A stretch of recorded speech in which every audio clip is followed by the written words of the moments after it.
আসসালামু আলাইকুম বন্ধুরা, কেমন আছেন? আশা করি ভালো আছেন। আজকে বারে বৃহস্পতিবার। তো বন্ধুরা, আমি এই ভিডিওটা করার উদ্দেশ্য হল আপনাদের মাঝে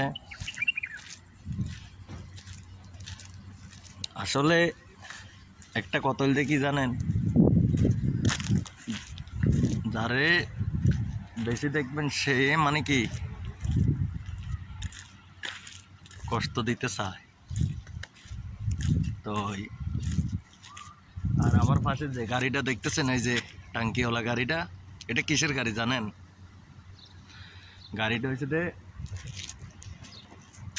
ওই যে এদেশে মনে করেন গাডার আছে না, টাঙ্কি, বাথরুমের টাঙ্কি।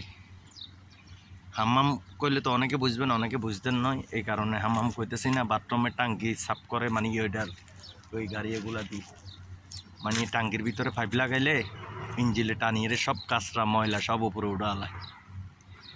কথা বুঝছেন? তো যারা যারা জানেন না তারা তারা মনে করেন কি দেখি নেন, আজকে এটা হইতে মনে করেন বাথরুম সাফ করি না গাড়ি।